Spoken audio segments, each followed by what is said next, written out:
Hello guys, welcome my YouTube channel. আবারও চলে এসেছি একটা নিউ ভিডিও নিয়ে। আবারও বেরিয়ে পড়েছি ফুলজাম যাওয়ার জন্য।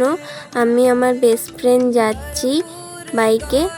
এটা শ্রাবণ মাসের তৃতীয় সোমবার পড়েছে।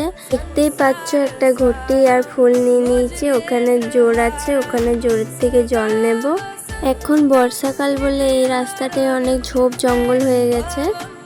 আবারও বলে দিচ্ছি এটা কোন জায়গায়, বাঁকুড়া জেলার নিত্যানন্দপুর অঞ্চলের এই ফুলজাম গ্রামের ভিতরে এই শিব মন্দিরটি অবস্থিত আছে। রাস্তাগুলো দেখে নাও কিছু কিছু, আর লোকেশনে এই মন্দিরটি সার্চ করলে বেরিয়ে যাবে। আমরা এখন এখানে চলে এসেছি। এখানে আসার পর দেখছি এখানে বাইরে তো অত ভিড় নেই, বাট আমরা ভেতরে অনেক ভিড় পেয়েছি। আচ্ছা, প্রথমে আমরা জোর থেকে জল নিয়ে নেব। এই দিকে আমরা জল নিতে যাই। ওই দিকেও একটা ঘাট আছে, বাট অনেক কাদা আছে বলে ওই ঘাটে নামিনি, এই ঘাটেই নামলাম। যখন শিবের গাজনটা হয় তখন এখান থেকে সবাই চান করে পরে ডন্ডি কেটে কেটে ওখানে ভেতরে যায়। তারপর এখানে অনেক ভক্তরা এসে পরে চান করে পরে বাবার মাথায় জল ঢালে। আবার কেউ কেউ ঘর থেকে চান করে এসে পরে এখান থেকে জল নিয়ে পরে বাবার মাথায় ঢালে। আবার কেউ কেউ অনেক দূর দূর থেকে জল এনে পরে এখানে বাবার মাথায় জল ঢালে। আমি ওইখান থেকে জল নিয়ে এসে মন্দিরে চলে এলাম। এখানে একটা চোঙা করে দিয়েছে, কারণ ভিতরে অনেক ভিড় আর লাইনও অনেক পড়েছে, তার জন্য এখান থেকে জল ঢেলে নিলাম। এই দেখো আমাদের বাবার এখানে পুজো হচ্ছে। আমি আগের বারে এসে এখানে পুজো করিয়ে দিয়েছিলাম, তাই এবারে এসে শুধু জল ঢেলে নিলাম। এই দেখো এখানে পুজো দেওয়ার জন্য সবাই লাইন দিয়ে আছে। আগের ভিডিওটা চেক করে না, আগের ভিডিওতে দেখিয়ে দিয়েছি ওইদিকে একটা মা কালীর মন্দির আছে আর একটা বাবা বজরংবলীর মন্দির আছে। এবার চলে এলাম ভৈরব বাবার মন্দিরে পুজো দিতে।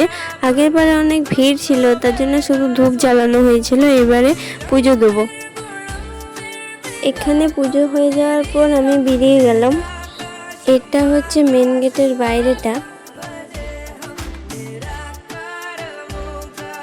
এবার আমরা ওইখান থেকে বেরিয়ে গেলাম, আমি আর আমার বেস্ট ফ্রেন্ড। দেখতে পাচ্ছ আরো কত ভক্তরা আসছে জল ঢালতে হেঁটে হেঁটে।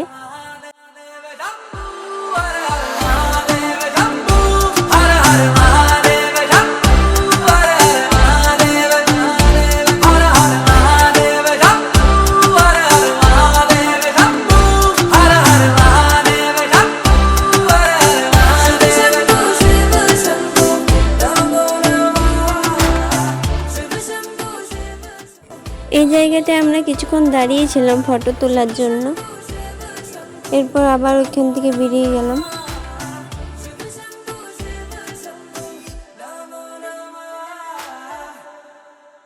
এই দেখো এটা হচ্ছে মেন গেট।